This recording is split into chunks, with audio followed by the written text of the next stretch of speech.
So it's a little scary subject to talk about, to talk to so many Turkish executives and people who've been here for so many years, like Alan and Barbara and lots of other people, to talk about business culture. It's kind of a dangerous way to start the evening. So I promise I'll only be 20 minutes, and then you can get back to the bar and get to talking. And this is my own personal opinion, so I shouldn't be held accountable in the name of the chamber. So what's my background and how did I get to be here? I'm British. I first came to Turkey in January 1991. You'll know Turkish people always say the date. So it was 15th of January 1991. And on this, for those too young to remember, this was before the internet, before email, before satellites. And I had called I think it was the Foreign Office in the UK, saying, the first Gulf War is just about to start. 15th of January was the deadline for Saddam Hussein to pull out of Kuwait.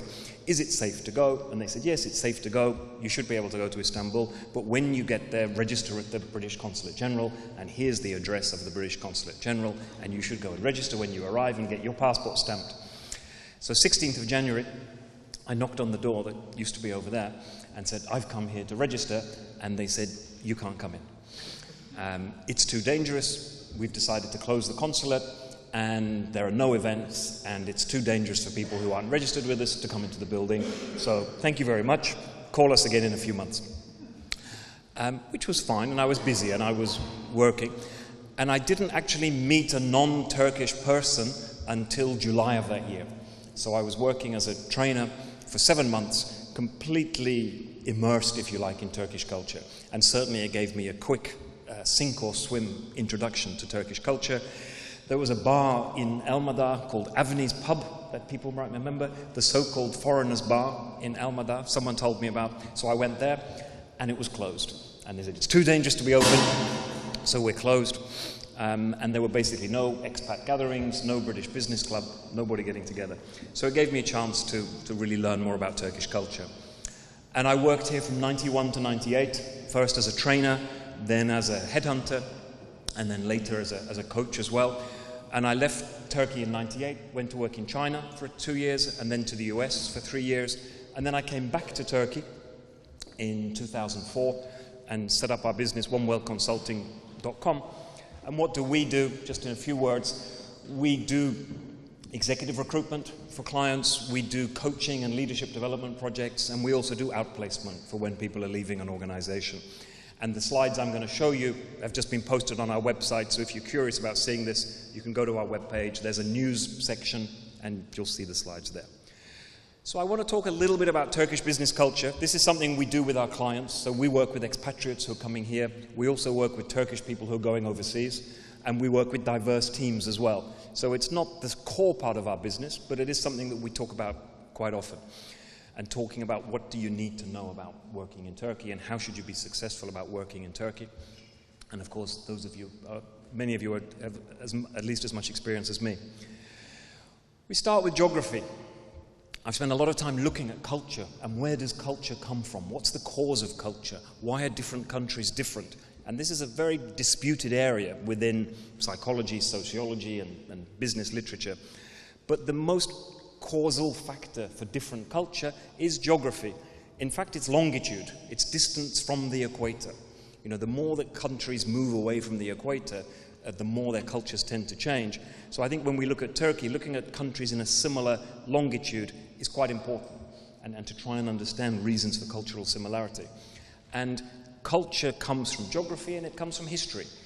And understanding Turkish history and understanding the neighborhood that Turkey's in, the different countries that Turkey is working with, also is an important shaper in the history. So this is going to be a very brief conversation or brief presentation, but in terms of getting into more depth, a key thing to look at is geography.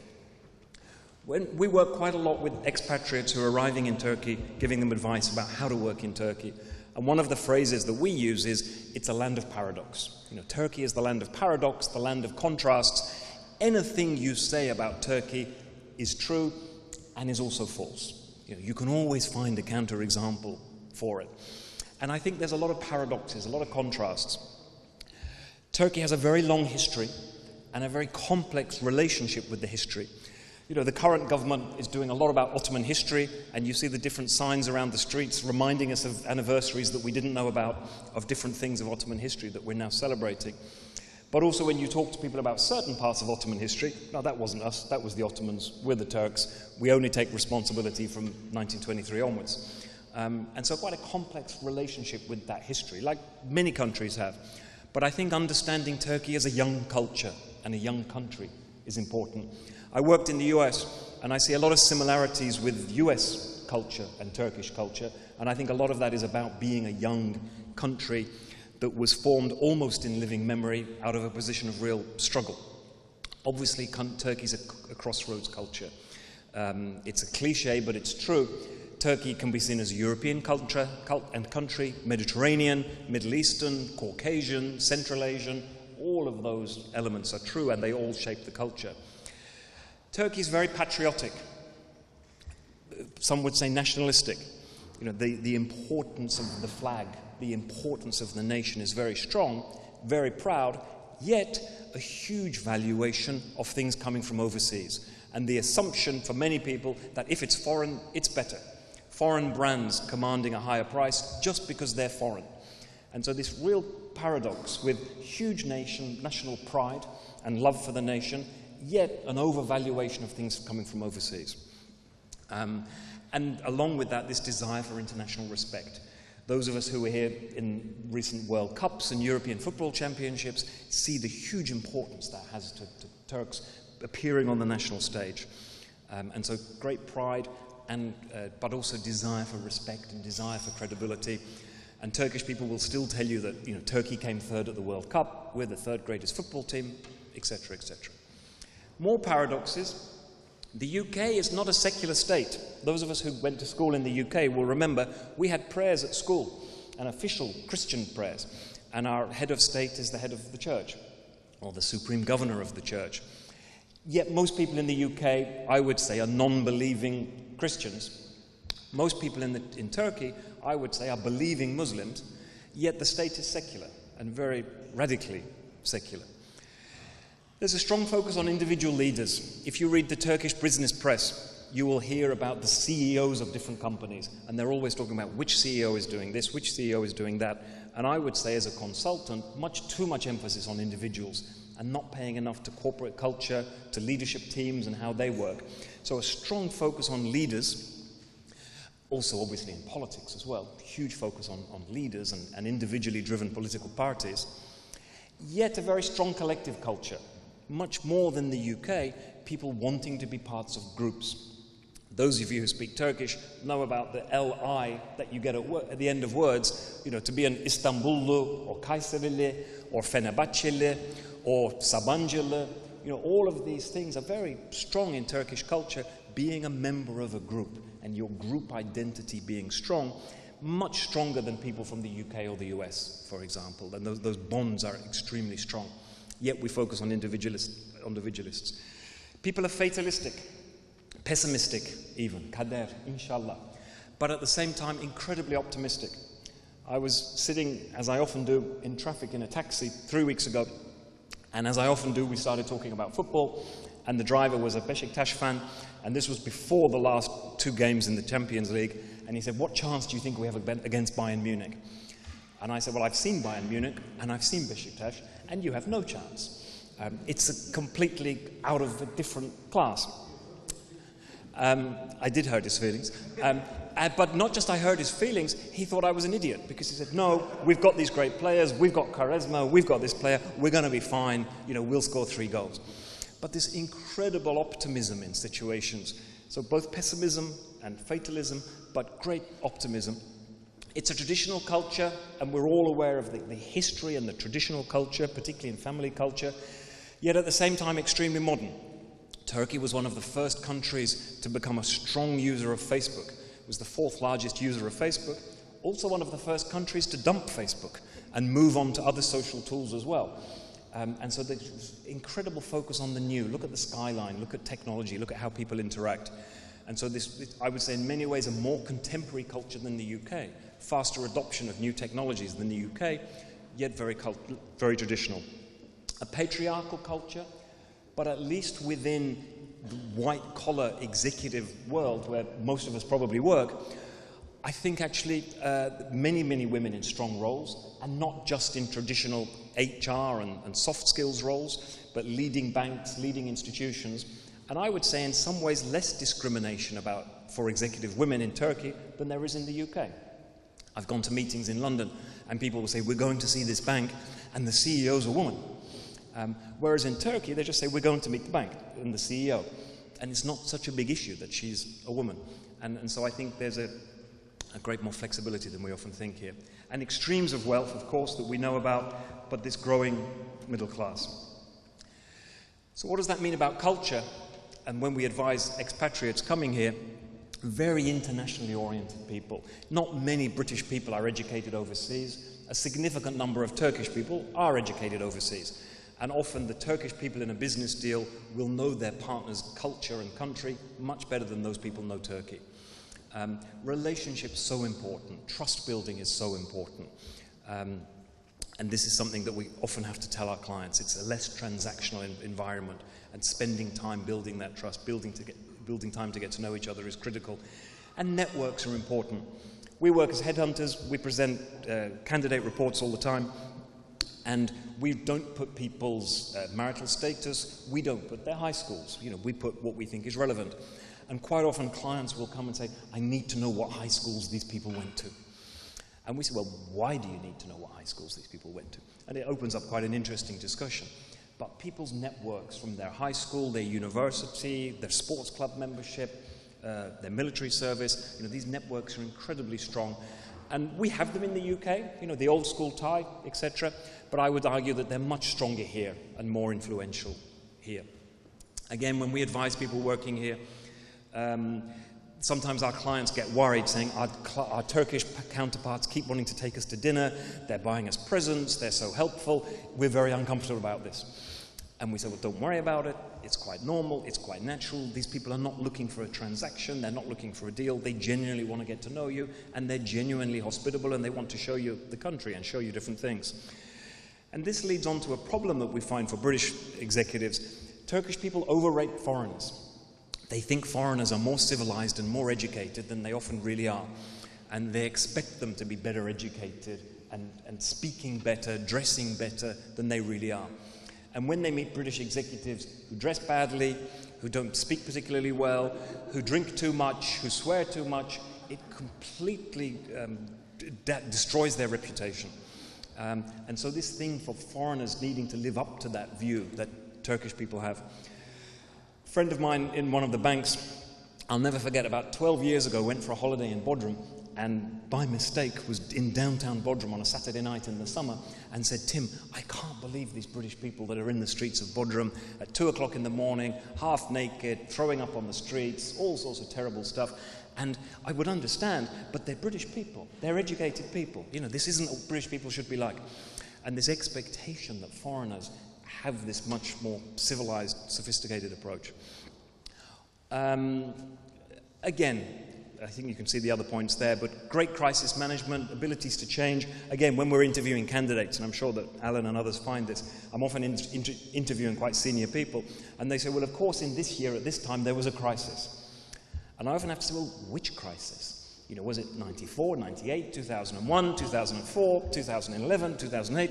There have been so many crises, we lose count of which crisis is which.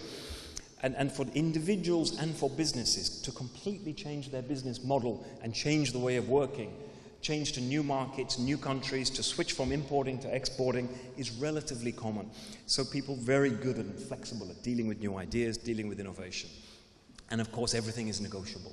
We need to tell our clients that you need to get used to negotiate. When we work with organizations, it's interesting to get them to talk about themselves. So I've spent a lot of time with British business people saying, if a foreigner is going to come and deal with British people, what do they need to know about you? And to Turkish people, if a foreigner is going to deal with you, what do they need to know about dealing with the Turks? And what's interesting is when we ask people that, they often come up with horrible cliches that we would never use ourselves, and we would be too nervous to say to people. But when they're talking about themselves, they're quite happy to use these cliches. So when I asked British people, this was the list we came up recently with a group of British executives, what you need to know about dealing with the British. And we can argue amongst ourselves about how fair we think this is. But this was the list that British executives said, if you're going to deal with the British, this is what you need to know about us. Then, of course, we asked their Turkish counterparts, if you're dealing with the Turks, what do you need to know about dealing with the Turks?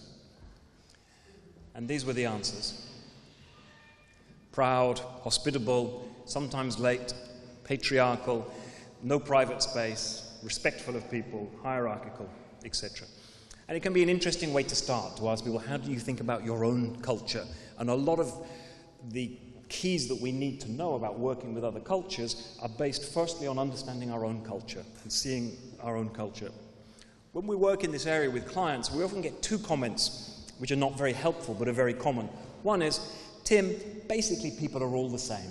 I've walked around the world, I've worked in different places, fundamentally we're all the same.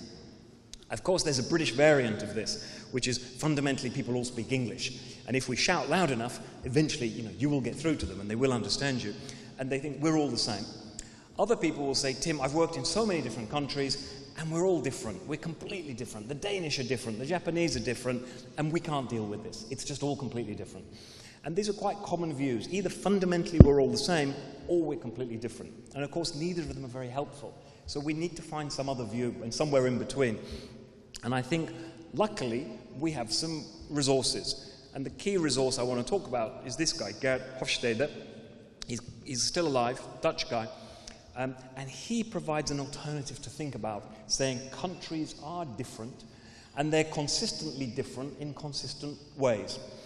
We need to be very careful how we use the data, but it's very interesting data and useful data. Hofstede was a psychologist, or is a psychologist, industrial psychologist working in IBM in the 1960s. And he had some remarkable insights based on his work at IBM. Firstly, IBM was in a lot of countries and had a lot of people, over 50 countries, and more than 100 people in all these countries. Secondly, IBM was always recruiting the same type of person. They would recruit exactly the same type of people in all the countries around the world. And thirdly, they were doing values questionnaires. So at that time, they had a database of 70,000 questionnaires. And they had big computers. So Hofstede analyzed those questionnaires and looked for what are the things that are similar within, for example, IBM France, but are different between IBM France and IBM Germany or IBM Turkey, and did a factor analysis. He didn't have a theory which he then tested. He went in without a theory, analyzed the data, and came up with a cultural theory.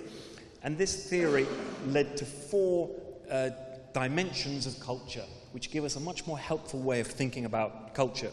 They don't cover everything, they don't explain everything, but they are statistically valid and quite useful tendencies. It doesn't mean that everyone in a culture is like this. We can never say, this person is Turkish, so they're like this, or this person is British, so they're like this. But what we can say is, statistically, there's a tendency that they're more likely to be like this. And if you think of a dimension, you can say Turkish people are more likely to be here, British people are more likely to be here on this dimension, but there are people at every spot on the dimension. So we need to be really careful not to get into generalizations, but there are statistical tendencies. And it can be applied to any group, not just national countries, but also companies, families, and even you can think about individuals. So these are the 4 dimensions, which I'm sure many of you will have seen before. We talk about power distance, high or low. Every organization, every culture has different ways of distributing power. And in some cultures, it's much more accepted that power is very widely spread. In other cultures, people try to bring the power much more closely together. So statistically, the countries with the highest power value are countries like in the Arab world. Countries with the lowest power distance would be Scandinavian countries, Netherlands. So how big is the hierarchy and how big is the power difference between people at the top and people at the bottom? Individualism versus collectivism. How much do I see myself as an individual and how much do I see myself as a member of a group? The US, right at the top on individualism. Latin American countries and many Asian countries at the other end in terms of collectivism. So my identity is as a member of a group. Achievement versus relationship. Hofstede uses different terminology, but I think this terminology is clearer. How much am I focused on getting tasks done and achieving things, and how much am I focused on relationships?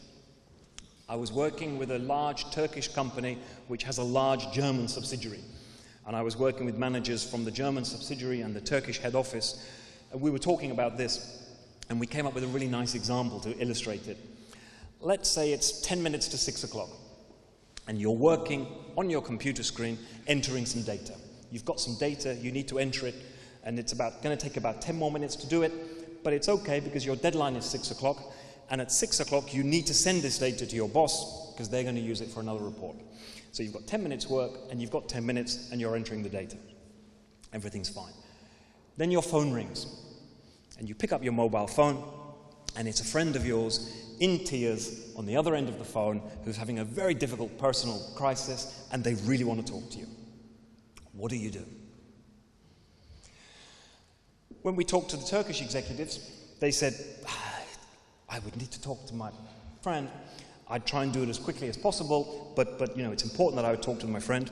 Some of the Turkish executives said, we'd do both at once. So I put the speaker on, and I'd talk to my friend, and I'd type the data in at the same time, which explains quite a lot to me. Then when we asked the Germans said, we wouldn't pick up the phone. You know, why would you pick up the phone? You've only got 10 minutes, you haven't got time to pick up the phone. But this gives a real indication of, are you more achievement-oriented or are you more relationship-oriented? And it's a dimension, and as individuals, we're all at different places on that dimension, but countries have a tendency to be at one place or another. The last one, and the most difficult one to understand, is uncertainty avoidance. Every culture has uncertainty and change. This isn't about the amount of uncertainty, and it's not about risk-taking. It's about, does uncertainty make you anxious?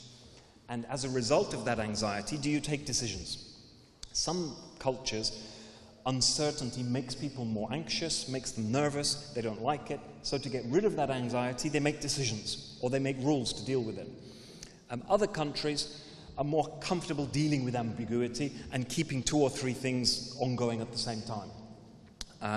Example of this, we often, when we're hiring executives, we need to take them through the organization chart. And we're working with an American client at the moment that has a 3-dimensional organization chart, and the executive that we're trying to recruit will report to 3 different people. And as you know, this is quite common these days.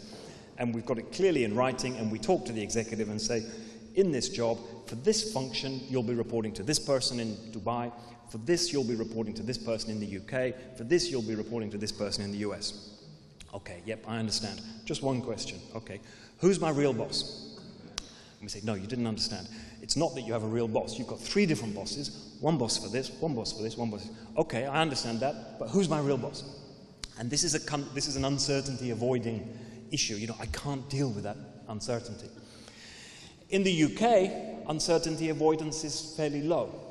If you look at the Brexit negotiations, the ability for the government to hold mutually contradictory opinions for 18 months seems to be quite a nice example of a culture that can deal with ambiguity and somehow think, you know, this is all going to come right in the end. To try and explain it, I was at Heathrow and saw a UK sign, no smoking sign. Fairly clear. As a British person, seems quite normal to me. That's a no smoking sign. What's the Turkish equivalent of a no smoking sign? Not only no smoking, but why no smoking? According to Rule 572.27, this sign must be displayed, and if this sign isn't displayed, there will be a 1,000 lira fine.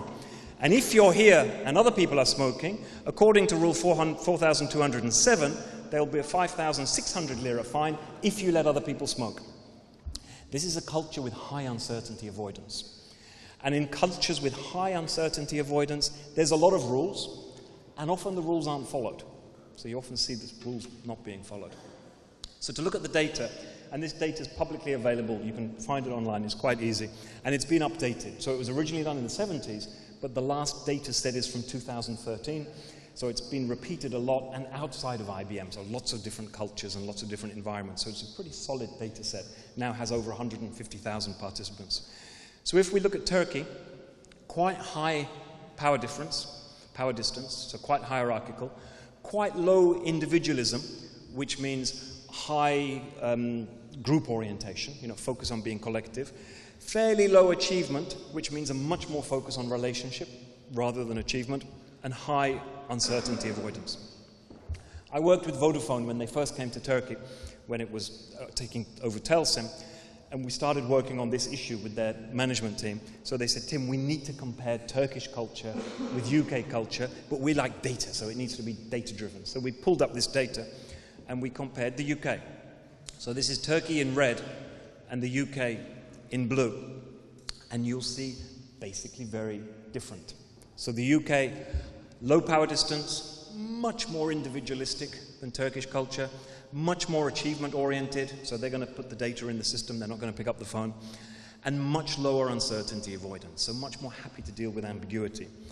None of these are good or bad. All these points have positives and negatives. With uncertainty avoidance being high in Turkey, it makes great crisis managers, because things are uncertain, things are unclear, we need to make a decision, we need to act. So that's why Turkish executives typically are better in a crisis than British executives, because the British executives will sit and wait. Okay, we haven't hit target this month, let's give it another month. Let's see what happens. Whereas the Turkish businesses are going to act much more quickly. So really quite radical, significant differences on these tendencies. And again, they're tendencies. You can never say one person is like this. So what does it mean for Turkish culture? We've got high power distance, low individualism, medium achievement, and high uncertainty avoidance. Turkish companies tend to be more like pyramids, more clear layers between them, and people don't cross those layers so much. Turkish executives may want more structure in their relationships than their UK colleagues. I was working with the CFO of Vodafone 10 years ago, and he said, Tim, every month I need to do a report, and I need one piece of data every month, and I know that guy in the corner of my floor has the data. So I walk over to his desk, and he gives me the data. And I think that's fine. But between me and him on the hierarchy, there are 3 layers of managers, and every month those managers complain to me, why do you go and ask him for the data? Why don't you ask it to us? And he said, well, it's a simple piece of data. I just want to go and ask him. But this lack of respect of the hierarchy, whereas for Turkish managers, they're expecting people to pay more attention to the hierarchy. UK managers tend to be much more individualistic. They will reward people individually, praise people more individually, focus on more individualized culture and benefits, whereas for Turkey, being a member of a group and the group orientation and the group belonging is more important. UK executives much more task-oriented, rather than focusing on relationships. Turkish executives more focused on social relationships, social networks. Like a lot of us, I run a small team here. People will call me in the morning and saying, Tim, my sister's a little bit sick. I need to take them to the hospital today. Part of me really wants to say, how sick? And isn't there anyone else you can go with? But I've learned long enough working in Turkey that we don't say that. We say, geçmiş olsun, and see you tomorrow. But because this focus on family, relationships, much stronger than the task orientation in Turkey. Turkish executives are less likely to say, I don't know, because of, again, these orientations. Uncomfortableness with uncertainty and a strong power distance. I have a one-person campaign, which I would invite you to join. I'm trying to teach Istanbul taxi drivers the word, I don't know. Either in Turkish or in English, it doesn't matter. But I think almost no Turkish taxi drivers or Istanbul taxi drivers will ever say the word, I don't know. They will tell you, yes, they know where they're going, and then on the radio they call their friends and say, does anybody know where this place is? Just having told me 2 minutes ago that they definitely know where they're going, because people don't want to say, I don't know. One of the idioms I heard when I was first here was that Turkish people are so hospitable and so friendly, you can always stop them in the street and they will always give you directions, even if they don't know where you're going. And one of the skills I've learned is to recognize when people really know when they're giving you directions, but if they say, carry on, go here, go to the right, and then ask again, and then you start thinking, maybe this is someone I shouldn't trust so much. And less likely to challenge across the hierarchy, less likely to challenge superiors. Face, respect, honor tend to be much more important here because of the high power distance and the low focus on individualism. The group orientation is so much more important. Emotions in general, much more important. Again, working with an expat CFO here who said, Tim, what I want in my culture is I want my Turkish employees to take action. take initiative, don't ask me for permission. If necessary, ask me for forgiveness. And it was very tough for them to try and build that culture within their team here of take action, make mistakes, and then we'll deal with it afterwards, again because of these dimensions. So just to sum up, what do we do? It's easy for me here to point out and use the data, and we could all do it, but what do we actually need to do if we're going to be more effective? Just a very brief summary. Firstly, don't see any culture as normal.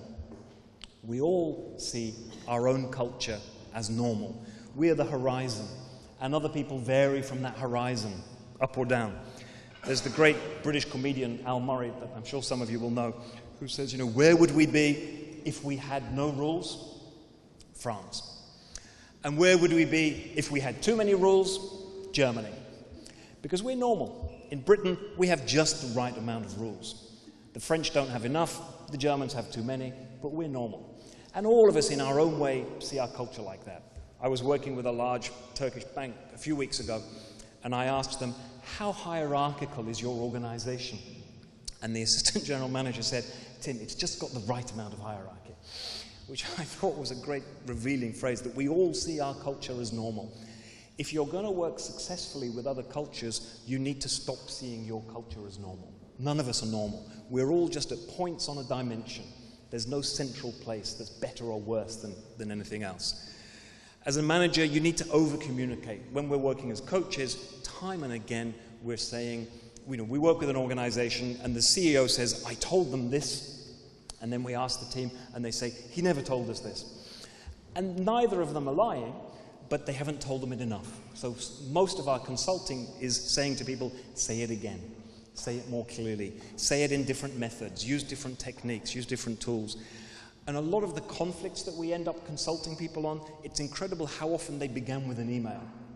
And emails upsetting people. Do you BCC, CC, reply all? And we tend to write emails like a phone conversation when we're thinking of our tone of voice and maybe even thinking of our face. But when you read an email, you read it like a memo, like a letter, and you get upset. And so this being so sensitive to communication, and maybe call someone and then send the email, or send the email and then phone. So over-communicating, duplicating communications, asking better questions, showing more empathy, and talk about culture. One thing we do as consultants is go into organizations and facilitate this kind of discussion and make it fun. Draw your own culture. Talk about where you stand on these dimensions, and so make it an issue for everyone to talk about. And finally, see it as a benefit. If you see it as a problem that you're going to have to manage, it's never going to be that effective. But if you can see it as a benefit, how can this make our company more successful? How can these cultural differences make our team more effective? You're going to have a much more success in dealing with these issues. So that's briefly summary from me. Like I said, if you want to see the slides, they're here. And if you'd like to stay in touch with us, please do via our social channels. And I hope we have a great evening. Thank you very much.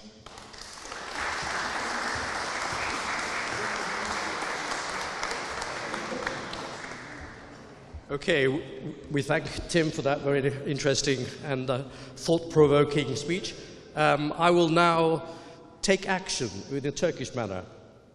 Let's get on with it and meet and drink and talk about doing business. Thank you.